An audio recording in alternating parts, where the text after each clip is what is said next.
അപ്പം ആരാ ജരാസന്ധൻ? അപ്പം ഈ ജരാസന്ധവധം എവിടെയാ നടക്കേണ്ടത്? ഇത് കേവലം ഒരു കഥയല്ല, ഇത് നടക്കേണ്ടത് നമ്മളിൽ ഓരോരുത്തരിലുമാണ്. ഇങ്ങനെ ഓരോ കഥകൾ നോക്കിയാലും വലിയ തത്വത്തിൻ്റെ കഥയാണ് ഭാഗവതത്തിൽ.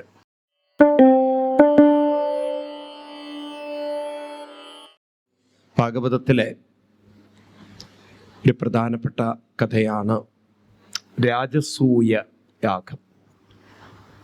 ഈ രാജസൂയ യാഗത്തിൽ പല പല സംഭവങ്ങൾ നമുക്ക് ഭാഗവതം കാണിച്ചു തരികയാണ്. ഒന്ന്,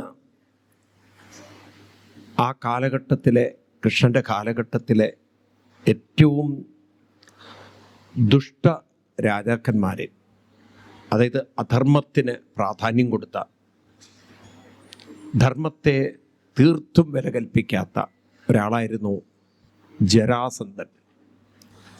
ഈ ജരാസന്ധൻ്റെ വധം, ശിശുപാല വധം, പല സംഭവബഹുലമായ കാര്യങ്ങൾ, പാണ്ഡവരുടെ രാജസൂയം, നിരവധി കാര്യങ്ങൾ നടക്കുന്നത് ഈ രാജസൂയ യാഗത്തിലാണ്. കഥ പറയുന്നത് ഇങ്ങനെയാണ്. നമുക്ക് അതൊന്ന് സൂക്ഷ്മമായിട്ട് നോക്കാം. പാണ്ഡവരും കൗരവരും തമ്മിലുള്ള പാർട്ടീഷൻ കഴിഞ്ഞു. എന്തായാലും അവരൊന്നിച്ചു പോവില്ല. ഭീഷ്മ പിതാമഹൻ്റെ നേതൃത്വത്തിൽ പാണ്ഡവർക്ക് വേണ്ടി ഇന്ദ്രപ്രസ്ഥവും കൗരവന്മാർക്ക് വേണ്ടി കുരുക്ഷേത്ര ഹസ്തിനപുരവും രണ്ടും ഭാഗിച്ചു കൊടുത്തു. പാണ്ഡവന്മാർക്ക് വേണ്ടിയിട്ട് ഭഗവാൻ ശ്രീകൃഷ്ണൻ തന്നെ മയൻ എന്ന് പറയുന്ന ശില്പിയെ കൊണ്ട് കൊട്ടാരം പണിയിപ്പിച്ചു. കൊട്ടാരത്തിൻ്റെ പണിയെല്ലാം പൂർത്തിയായി. കൊട്ടാരത്തിലേക്ക് പ്രവേശിക്കുന്ന, കുടിയിരിക്കുന്ന ഹൗസ് വാമിംഗ് എന്ന് നമ്മൾ പറയുന്ന ചടങ്ങിന്, വീട്ടുകൂടലിന്, അതിൻ്റെ രാജസൂയം എന്ന പേര്. അതിന് ഒരു മുഖ്യ അതിഥി വേണം.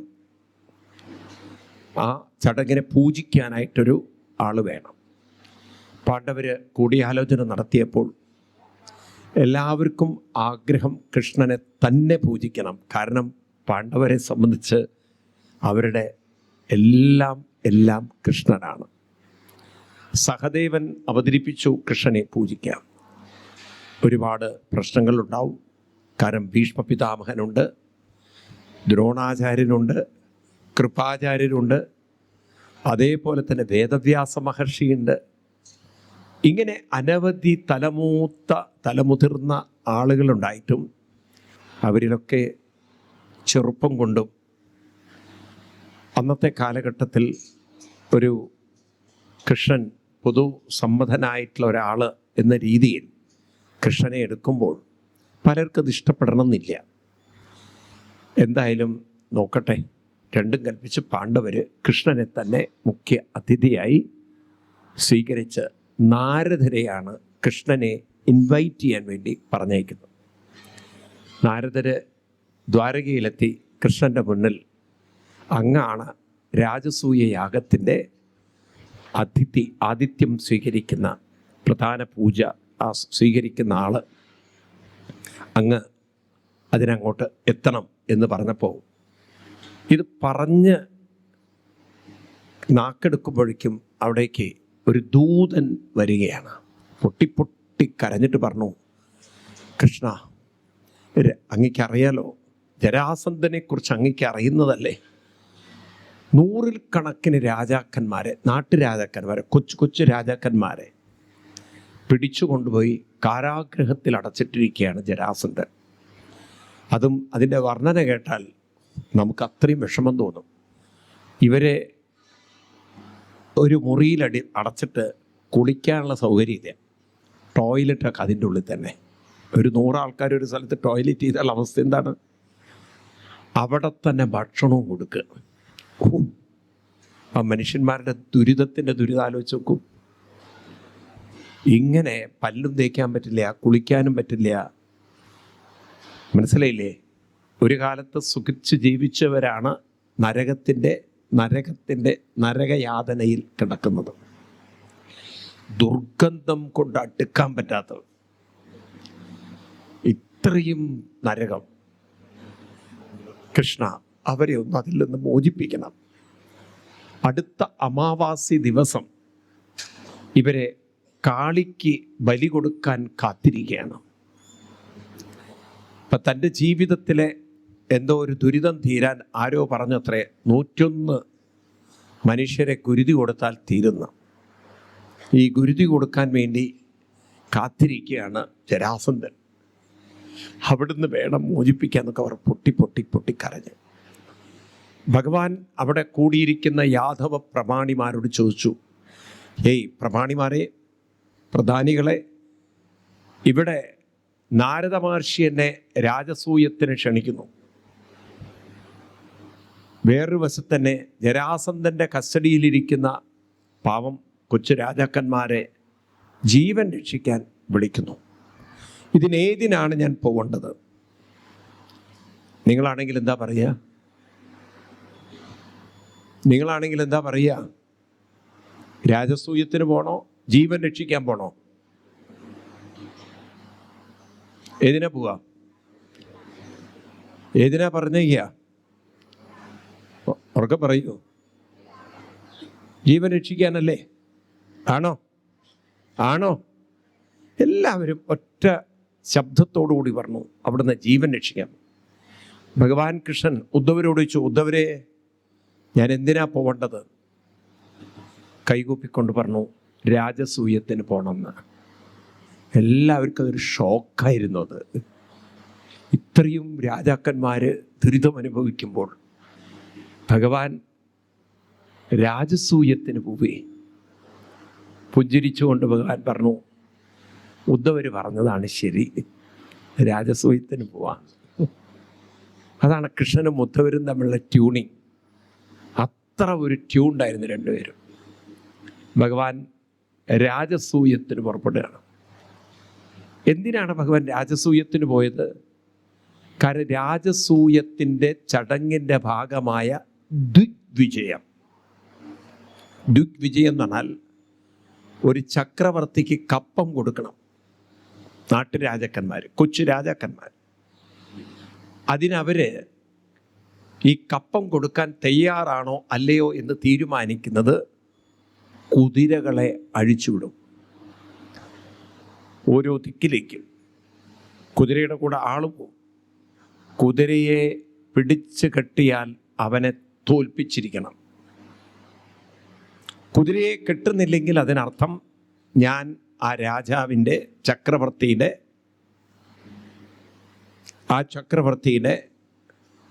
എന്താണ് ശിഷ്യത്വം സ്വീകരിക്കുന്നു. ശിഷ്യത്വം എന്നല്ല, ആ ചക്രവർത്തിയുടെ കീഴിൽ പ്രവർത്തിക്കാൻ തയ്യാറാണ്, കപ്പം കൊടുക്കാൻ തയ്യാറാണ്. അപ്പോൾ പാണ്ഡവരോട് ചിലപ്പോൾ കളിച്ചാൽ യുദ്ധത്തിന് പോയാൽ തോറ്റുപോവും എന്നൊക്കെ അറിയുന്ന രാജാക്കന്മാർ കുതിരയെ പിടിച്ചിടാൻ പോവില്ല. ജരാസന്ധൻ കുതിരയെ പിടിച്ചു കെട്ടുമെന്ന് കൃഷ്ണന് നല്ല ബോധ്യമായിരുന്നു. കുതിരയെ അഴിച്ചുവിട്ടു, ജരാസന്ധൻ പിടിച്ചു കെട്ടി. രാജസൂയം പൂർത്തിയാവണമെങ്കിൽ ആരാണോ കുതിരയെ പിടിച്ച്, കുതിര തിരിച്ചു വരുന്നത് വരെ രാജസൂയം ചെയ്യാൻ പറ്റില്ല. അപ്പം തീർച്ചയായിട്ടും ഈ രാജസൂയം എന്ന ചടങ്ങ് നടക്കണമെങ്കിൽ ആ കുതിരയെ പിടിച്ചു കെട്ടിയവനെ എന്ത് ചെയ്യണം?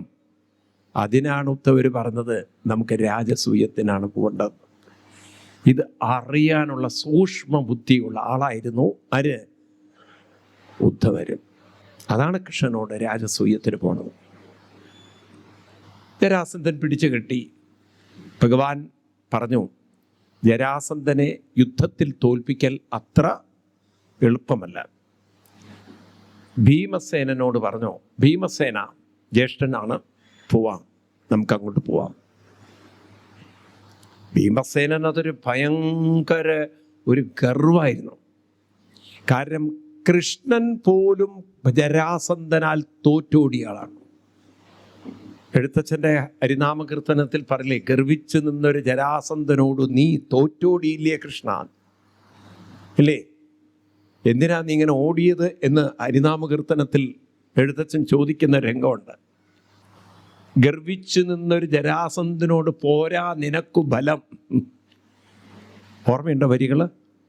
പോരാ നിനക്ക് ഫലം, അതുകൊണ്ട് നീ തോറ്റോടിയില്ലേ കൃഷ്ണ എന്ന് പറയുന്ന പോലെ ഇവിടെ ജരാസന്ധനെ തോൽപ്പിക്കാൻ കൃഷ്ണന് പറ്റില്ല. കാരണം കൃഷ്ണൻ തോറ്റോടിയ ആളാണ്. അങ്ങനെയാണ് ദ്വാരകയിലെത്തിയത്. എനിക്കാണ് ജരാസന്ധനെ കൊല്ലാനുള്ളൊരു നിയോഗം എന്നുള്ളൊരു അഹങ്കാരം ആർക്ക്? ഭീമസേനന്. ഉടനെ ഭഗവാൻ പറഞ്ഞു, അർജുന നീയും പോരൂട്ടോ. അർജുനനെയും കൂട്ടി പോകുന്ന വഴിക്ക് ഇവര് വേഷമൊക്കെ മാറി ബ്രാഹ്മണ വേഷത്തെ കെട്ടി. കാരണം ജരാസന്ധൻ്റെ അടുത്തേക്ക് ക്ഷത്രിയരായി ചെന്നാൽ പണി കിട്ടും, അടുപ്പിക്കില്ല. ഇപ്പം ബ്രാഹ്മണ വേഷം കെട്ടിയിട്ടാണ് കൊട്ടാരത്തിലേക്ക് കയറി ചെല്ലുന്നത്. ജരാസന്ധൻ ബ്രാഹ്മണരാണെന്ന് കരുതി സ്വീകരിച്ചിരുത്തി. കയ്യും കാലൊക്കെ കഴുകി ഊണിന് ഇലയിട്ടപ്പോഴാണ് പറഞ്ഞത്, ആർക്ക് വേണം ഊണ്? അപ്പം നിങ്ങൾക്ക് ഊണ് വേണ്ടേ? ആരാ നിങ്ങളോട് ഊണ് ചോദിച്ചത്? അല്ല, ബ്രാഹ്മണരായതുകൊണ്ട് ചോദിച്ചതാണ് ഊണ്, ഭക്ഷണം. ഊണ് വേണ്ടേ? ഊണ് വേണ്ടാന്ന്. പിന്നെന്താ വേണ്ടത് നിങ്ങൾക്ക്? യുദ്ധം ദേഹിനോ രാജേന്ദ്രാന്തോ. ഇങ്ങനെയുണ്ട് ബ്രാഹ്മണര്. എന്താ വേണ്ടത്? അപ്പം ചോദിച്ചു, നിങ്ങൾ ബ്രാഹ്മണരാണോ? കാരണം ബ്രാഹ്മണർക്ക് 3 കാര്യമേ വേണ്ടൂ. ഊണ് കൊടുക്കണം, ഒരു മുണ്ട് കൊടുക്കണം, പറ്റിയ 1.25 രൂപയും. അതാണ് അന്നത്തെ കാലത്തെ ദക്ഷിണ. അപ്പോൾ ഈ രീതിയിൽ 6.25 രൂപ കൊടുത്താൽ പശുദാനായി എന്നാണ് പണ്ട്, ഇല്ലേ?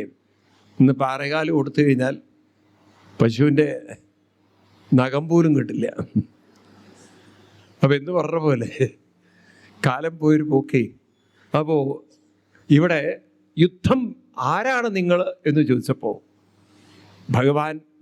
ഭഗവാൻ ഭീമസേനൻ്റെ കൈ കാണിച്ചു കൊടുത്തു. ഇത് കണ്ടിട്ട് ബ്രാഹ്മണനാണെന്ന് പറയാൻ പറ്റുമോ അങ്ങേക്ക്? ഇതാണ് സാക്ഷാൽ മൃഗോദരൻ, ഇതാണ് സാക്ഷാൽ ഭീമസേനൻ. ഇത് കേട്ടപ്പോൾ പൊട്ടിച്ചിരിച്ചു. ഭീരുക്കൾ വേഷം മാറി വന്നിരിക്കുകയാണല്ലേ, ഹൈ നാണക്കേട് എന്നൊക്കെ പറഞ്ഞ് കളിയാക്കി. രണ്ടാമത്തെ ആൾ ഇതാരാണെന്ന് ഭഗവാൻ കൈ കാണിച്ചു കൊടുത്തിട്ട് പറഞ്ഞു, ഈ കൈ കണ്ടില്ലേ തഴമ്പ്? ഇതാണ് ആര്? അർജുനൻ. ഇവനൊക്കെ കുട്ടിക്കളി. എൻ്റെ അടുത്തൊന്നും ഇവൻ യുദ്ധത്തിന് വരുന്ന എനിക്ക് മാനക്കേടാണ്. അർജുനെ തട്ടി മാറ്റി. അല്ല, അതൊക്കെ ഇരിക്കണം, നമ്മളാരാണെന്ന് പറഞ്ഞു. നമ്മൾ 16 പ്രാവശ്യം നേരെ മുഖാമുഖം കണ്ടതാണ്. കൃഷ്ണനാണോ? അതെ. പൊട്ടിച്ചിരിച്ചു. ഭീരു, നീ എൻ്റെ അടുത്ത് ഓടിപ്പോയതല്ലേ, എന്നിട്ട് യുദ്ധത്തിന് വന്നിരിക്കണമെന്ന്. ഞാൻ നിങ്ങളോടൊന്നും യുദ്ധം ചെയ്യില്ല, എനിക്കൊരു നിലവാരമുണ്ടെന്ന്. ആർക്ക്? ഭീമസേനോട് നീയൊക്കെ പയ്യനാണ് എൻ്റെ മുന്നിൽ, എന്നാലും ഒന്ന് നോക്കാം. മരിക്കാനാണ് യോഗം എന്നുണ്ടെങ്കിൽ തടുക്കാൻ പറ്റില്ലല്ലോ. വിധി അതാണെങ്കിൽ ഗത എടുത്തിട്ട് വരാൻ പറഞ്ഞു. ജരാസന്ധൻ്റെ ഗതാശേഖരത്തിൽ ഈ കുട്ടികളുടെ ക്രിക്കറ്റ് ബാറ്റ് പോലെയാണ്, നിരത്തി വെച്ചിരിക്കുകയാണ്. അതിന്നൊരു ഗത കൊണ്ടുവന്ന് പിന്നെ അങ്ങോട്ട് യുദ്ധം തുടങ്ങുകയാണ്. ഗത കൊണ്ടുള്ള യുദ്ധം. അന്ന് വൈകുന്നേരം വരെ അങ്ങോട്ടും ഇങ്ങോട്ടും ഏറ്റുമുട്ടി കാര്യമായിട്ടൊന്നും ഉണ്ടായില്ല. ഭഗവാൻ അന്ന് രാത്രി കടക്കുമ്പോൾ യുദ്ധത്തിൻ്റെ ഒരു പ്രത്യേകത എന്ന് വെച്ചാൽ, യുദ്ധത്തിൽ ഒരാൾ തോൽക്കുന്നത് വരെ രാവിലത്തെ കട്ടൻ കാപ്പി ജരാസന്ധം കൊടുക്കണം. 8 മണിക്കുള്ള ഇഡ്ഡലിയും സാമ്പാറുണ്ടോ അറിയില്ല, ചട്നിയും ജരാസന്ധം കൊടുക്കണം. പിന്നെ അത് കഴിഞ്ഞ് ഉച്ചയ്ക്കുള്ള ചോറും അവിയലും തോരനും ആര് കൊടുക്കണം? ഇവർ നോർത്ത് ഇന്ത്യക്കാരായതുകൊണ്ട് അതുണ്ടോ അറിയില്ല, അതോ ചപ്പാത്തിയും കറിയാണോ അറിയില്ല. രാത്രിയിലത്തെ വൈകുന്നേരത്തെ ചായയും ബിസ്ക്കറ്റും ആര് കൊടുക്കണം? ജരാസന്ധൻ. രാത്രിയിലത്തെ ചപ്പാത്തിയും ഇഷ്ടവും ആര് കൊടുക്കണം? ജരാസന്ധൻ കൊടുക്കണം. അടിയും കൊള്ളണം, അടിയും കൊടുക്കണം, ഭക്ഷണവും കൊടുക്കണം. ഇതായിരുന്നു. കിടക്കാനുള്ള സ്ഥലവും കൊടുക്കണം. അങ്ങനെ ജരാസന്ധൻ അന്ന് വൈകുന്നേരം കൃഷ്ണൻ ചോദിച്ചു ഭീമസേനോട്, ജേഷ എങ്ങനെയുണ്ട്? നാളെ നമുക്ക് തീർത്തു പോകാൻ പറ്റുമെന്ന്. നാളെ ഇവൻ്റെ കാര്യം ഒരു തീരുമാനമാക്കും. പിറ്റേ ദിവസം യുദ്ധം. അന്ന് രാത്രിയിൽ ഒന്നും സംഭവിച്ചില്ല. ഓരോ ദിവസവും ഭഗവാൻ ചോദിക്കുക എങ്ങനെയുണ്ട്? നാളെ പോവാം കൃഷ്ണ. 27 ദിവസം ആ യുദ്ധം നീണ്ടുന്ന. ഒന്ന് ആലോചിച്ച് നോക്കൂ. 27-ാമത്തെ ദിവസം രാത്രി ഭീമസേനോട് എങ്ങനെയുണ്ട് എന്ന് ഞാൻ പറഞ്ഞില്ലേ, എല്ലാം തീരുന്നുള്ളത് നാളെ തീരുന്നു. പക്ഷേ ജരാസന്ധനല്ല, ഞാൻ തീരുന്നു. എൻ്റെ എല്ലൊക്കെ നുറുങ്ങി കൃഷ്ണ, മസിലൊക്കെ ഉടഞ്ഞു പോയി. എനിക്ക് നാളെ ഉറപ്പാണ് മരണം സംഭവിക്കുന്നത്. ഞാൻ മരിച്ചാൽ നിങ്ങൾ പോടം എന്നൊക്കെ പറഞ്ഞ് പൊട്ടി പൊട്ടി കരയാൻ തുടങ്ങി. ഭഗവാൻ ചോദിച്ചു, ജ്യേഷ്ഠൻ കരയും. ഭീമസേനൻ കരയുന്നത് ഇതുവരെ കണ്ടിട്ടില്ല. അത്ര കരുത്തനായിരുന്നു ഭീമസേൻ. ചോദിച്ചു, എന്താ അങ്ങ് കരയണത് എന്ന്. എനിക്ക് അവനോട് ഏറ്റുമുട്ടാൻ പറ്റില്ല കൃഷ്ണ. അങ്ങനെ ആ ഭീമസേനൻ കംപ്ലീറ്റ് തൻ്റെ അഹങ്കാരം താഴെ ഇറക്കിയപ്പോൾ ഭഗവാനൊന്ന് തലോടി എന്നാണ്. വേദനയെല്ലാം നിശേഷം മാറി. എന്നിട്ട് പറഞ്ഞു, ഈ ജരാസന്ധനെ കൊല്ലാൻ ഗദയല്ല വേണ്ടത്, ലേശം ബുദ്ധി വേണ്ടു. അതങ്ങിക്ക് ഇത്തിരി കുറവുണ്ട്. ആർക്ക്? ഭീമസേന്. കാരണം കൂടുതൽ ഭക്ഷണം കഴിക്കുന്നതുകൊണ്ട് ബുദ്ധി മുഴുവൻ വയറിൻ്റെ ഉള്ളിൽ കിടക്കുക. അപ്പം അതുകൊണ്ട് ലേശം ബുദ്ധി വേണം. എന്ന് പറഞ്ഞാൽ ഇവൻ്റെ ജീവിതത്തിൻ്റെ പിന്നിൽ, ജന്മത്തിൻ്റെ പിന്നിൽ, ജനനത്തിൻ്റെ പിന്നിൽ ഒരു കഥയുണ്ട്. ഇവൻ്റെ അച്ഛന് മക്കളുണ്ടായിരുന്നില്ല. അപ്പം ഇവൻ്റെ കൊട്ടാരത്തിൽ അച്ഛൻ ഉള്ള സമയത്ത് സന്യാസി വന്നിരുന്നു. സന്യാസിയുടെ മുന്നിൽ അച്ഛന് 2 ഭാര്യമാരാണ്. ജരാസന്ധൻ്റെ അച്ഛന് 2 ഭാര്യമാരാണ്. ആ 2 ഭാര്യമാർ സന്യാസിയെ നമസ്കരിച്ചപ്പോൾ അച്ഛൻ പറഞ്ഞു, എൻ്റെ ഭക്തിമാർക്ക് ഒരു പുത്രഭാഗ്യം തരാൻ അനുഗ്രഹം ഉണ്ടാവണം. സ്വാമി എന്തോ, സന്യാസി ഋഷി എന്തോ പഴം ജപിച്ചു കൊടുത്തു.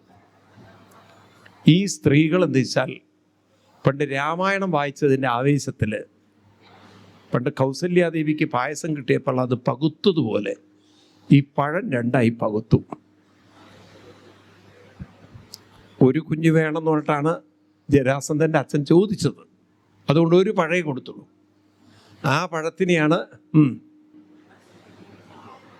പകുതിയിട്ട് 2 പേരും കഴിച്ചു. സ്വാർത്ഥത ഒട്ടും പാടില്ല എന്ന് ആരോ പറഞ്ഞു കൊടുത്തിരുന്നു. പക്ഷെ ഗർഭം ധരിച്ചപ്പോൾ എന്തായി?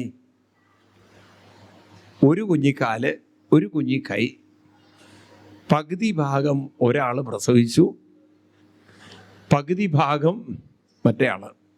നന്നായില്ലേ? ഈ മാംസപിണ്ഡത്തിൽ എന്ത് ചെയ്യാനാണ്? അടുത്തുള്ള ഒരു കാട്ടിൽ ആരും കാണാതെ കൊണ്ട് കളഞ്ഞു. കാരണം ഈ മാംസപിണ്ഡം കിട്ടിയിട്ട് എന്ത് കാര്യമാണ്? അപ്പോഴാണ് അവിടെ അലഞ്ഞുതിരി നടക്കുന്നൊരു ജര എന്ന് പറയുന്ന കാട്ടിൽ താമസിക്കുന്ന സ്ത്രീ ഈ പെടയുന്ന മാംസപിണ്ഡം കണ്ട് ഇവൾക്കൊരു കൗതുകം തോന്നി ഒട്ടിച്ചു വെച്ചു. ഒരുപക്ഷെ അവളായിരിക്കും സർജൻ അന്നത്തെ കാലത്ത്. വല്ല മരുന്നൊക്കെ ഉപയോഗിച്ചിട്ടുണ്ടോ അറിയില്ല. ഈ ചേർത്ത് വെച്ച 2 ഭാഗവും തലയുടെ ഭാഗം ചേർത്തു. ഉടലൊക്കെ കറക്റ്റായിട്ട് വന്നു. കുട്ടി കരഞ്ഞു. അപ്പോഴേക്കും ഇവളുടെ മാതൃഭാവം ഉണർന്നു. ഇവളെന്ത് വെച്ചാൽ നേരെ കൊട്ടാരത്തിൽ കൊണ്ടുവന്ന് രാജാവിന് കുട്ടിയെ കാഴ്ചവെച്ചു. ആ പത്നിമാർ നോക്കുമ്പോൾ ഇപ്പോൾ എറിഞ്ഞുപോയ കഷ്ണമാണല്ലോ കുട്ടിയുടെ രൂപത്തിൽ വന്നിരിക്കണോ. അങ്ങനെ ജരയാൽ സന്ധി ചെയ്ത കുട്ടിയായതുകൊണ്ട് പേരും അങ്ങോട്ട് കൊടുത്തു. എന്ത്? ജരാസന്ധൻ. അതുകൊണ്ട് ഇവനെ കൊല്ലാൻ ഒട്ടിച്ച ഭാഗം, അന്ന് ഒട്ടിക്കാൻ ഉപയോഗിച്ച ഫെവിക്കോൾ അത്ര സ്ട്രോങ് ആയിരുന്നില്ലേ ഒന്നോ. അതുകൊണ്ട് ഒട്ടിച്ച ഭാഗം എന്ത് ചെയ്യണം? കീറിയെടുത്താൽ അവൻ്റെ പണി തീർന്നു. അപ്പം ഭീമസേനൻ ചോദിച്ചു, ശരിയല്ലല്ലേ കൃഷ്ണ, അവൻ നാളെ എന്നെ കീറില്ലല്ലോ എന്ന്. ഹേയ്, അങ്ങനെ ഒരിക്കലും പേടിക്കണ്ട, അതാണ് അവനെ കൊല്ലാനുള്ള വഴി. എന്നാൽ കൃഷ്ണ 1-ാമത്തെ ദിവസം കൊണ്ട് പറയായിരുന്നില്ലേ എന്ന്. പക്ഷെ അങ്ങയുടെ ഉള്ളിൽ അഹങ്കാരം കീറാൻ പറ്റില്ല. ഈ അഹങ്കാരം പോകണമെങ്കിൽ ചിലപ്പോൾ 2 കൊണ്ടിട്ട് തന്നെ പോകണം.